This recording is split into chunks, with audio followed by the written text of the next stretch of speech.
Em Daniel 7, o profeta menciona também este, é o mesmo quadro.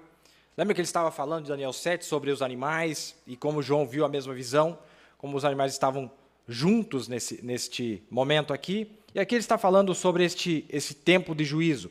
E eu quero chamar a atenção de vocês aqui, se vocês acompanharam na terça, nós falamos um pouquinho mais, mas vamos aproveitar aqui. E eu percebo assim que a dificuldade das pessoas para entender este assunto, a principal dificuldade é porque as pessoas eliminam as nações no milênio. As pessoas não pensam, ou muita gente pensa que não vai ter nações no milênio.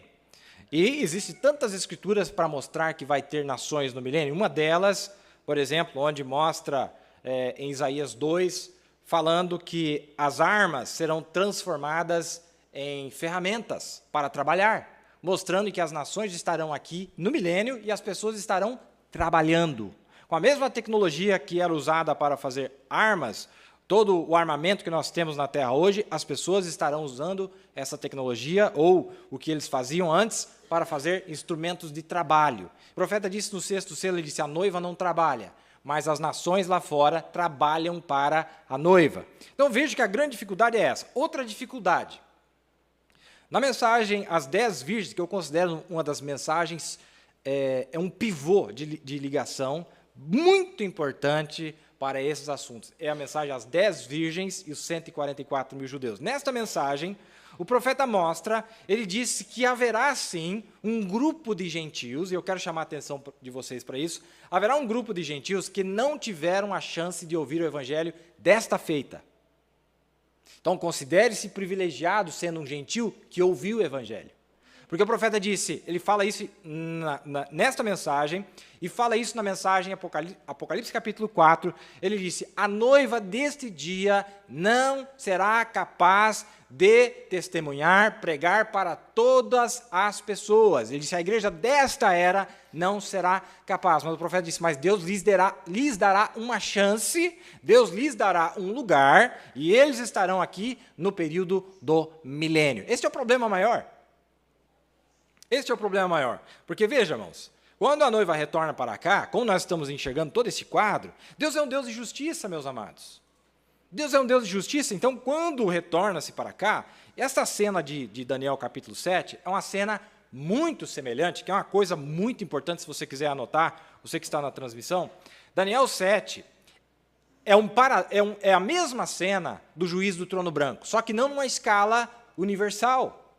Porque no juízo do trono branco, todas as pessoas que viveram na Terra, todos os países que existiram na Terra milhares de anos atrás, serão levantados e serão julgados, certo?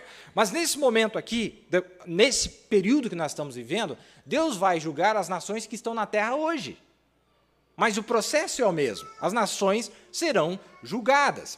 Na mensagem, no livro das Eras, o profeta fala sobre o julgamento das nações. Ele disse, realmente, o julgamento das nações vai ser lá no juízo do trono branco, de acordo com Mateus capítulo 25. Ele fala isso. Porque lá diz que assim serão separados como se separam os bodes das ovelhas e serão lançados no lago de fogo. Ele está vendo como é lá?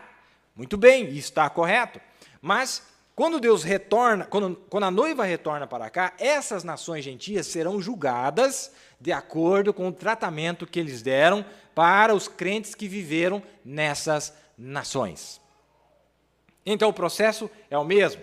E aqui o profeta está falando desse quadro, quando ele retorna para trazer juízo sobre as nações. Deve estar no quadro aí, no parágrafo 168, ele disse, olha, não como sacerdote, não como rei, não como profeta, mas como juiz. O Pai, isso se encontra em João, capítulo 5, 22, deu ao Filho todo juízo. Agora ele é juiz, veio para julgar as nações. Por aquele dia, quando você o ver desta forma, seus cabelos brancos como a neve, Daniel o viu vindo ao oceano de dias. Observe ele misturar estes dois. Um rio de fogo, uma nave saía de diante dele, milhares de milhares o serviam, e milhões de milhões estavam diante dele. Assentou-se o juízo e abriram-se os livros. Então estive olhando por causa da voz das grandes palavras que provinha da ponta, estive olhando até que o animal foi morto e o seu corpo desfeito, e entregue para ser queimado pelo fogo. É óbvio que isso aqui não é no final do milênio, pois lá não vai ter besta lá no final do milênio. A besta é morta aqui, logo depois do período da tribulação. E a Bíblia está dizendo que quando este juízo é estabelecido, a besta estava presente. E não só isso, mas olha o que o profeta vai dizer. E quanto aos outros animais, porque animal representa a nação, foi-lhes tirado o domínio, estes são todos os poderes gentios e reinos que cairão. Todavia, foi-lhe dada a prolongação de vida até certo espaço de tempo. Vou fazer uma pausa aqui para conectar com uma outra visão. Vocês lembram da visão de Daniel? A visão de Daniel mostrava uma pedra cortada sem mãos que acertava no reino, ou na imagem, e desfazia todos os reinos gentios. Vocês lembram dessa visão, não é verdade? Só que lá no livro de Zacarias, quando fala dessa mesma pedra, Zacarias diz que aquela pedra tinha 7 olhos. Vocês lembram disso? Aquela pedra tinha 7 olhos, e o profeta fala isso na mensagem A Brecha, ele diz que os 7 olhos representam os 7 mensageiros. Mostrando que quando aquela pedra está vindo para destruir as nações do mundo, são os 7 mensageiros, que está lá em Apocalipse 15, voltando para julgar as nações que estão na terra. É perfeito. A visão de Zacarias, a visão de Ezequiel, a visão de Daniel, a visão de João, tudo está falando da mesma coisa. Vai ser a coisa mais gloriosa, vai ser esses momentos. Então aquela pedra tinha 7 olhos. E vem para julgar os reinos da terra. Por isso que ele disse ali, ele veio para julgar as nações. Quanto aos outros animais, foi-lhes tirado o domínio. Esses são todos os poderes gentios e reinos que cairão. Todavia, foi-lhes dada a prolongação de vida até certo espaço de tempo. Juízo sobre as nações. Amém? Está dando para entender a nossa pequena lição nesta noite? Vamos mais um pouquinho aqui. Já estou quase encerrando. Na verdade, é só uma repassada. Veja que bonito aqui, ó. Essa é uma citação que eu gosto demais, está as 10 virgens e os 144 mil. Agora, o juízo foi estabelecido e os livros foram abertos. Isto é, quando a noiva retornar e estabelecer o juízo. Agora, a noiva é composta de quantos mensageiros? 7 mensageiros, não é? A noiva retorna e estabelece juízo. A igreja que foi tomada retornará depois daqueles 3 anos e meio. E lá em Apocalipse diz que os outros mortos não viveram por 1000 anos. Quantos já leram isso? Jesus retorna com a noiva.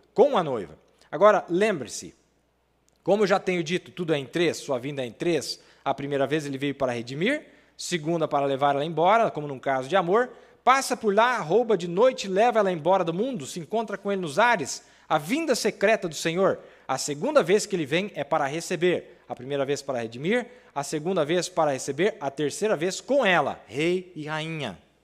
E aqui, na terceira vez, ele retorna para o juízo sobre as nações. Paulo disse, ousa algum de vós, tendo algum negócio contra outro, ir a juízo perante os injustos, e não perante os santos?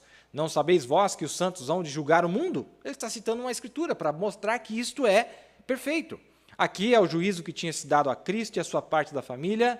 Eles são os advogados no espaço dos jurados e lá ela se assenta no trono e aqui está a noiva, a advogada. Está vendo que perfeito? Vocês estão entendendo, meus amados?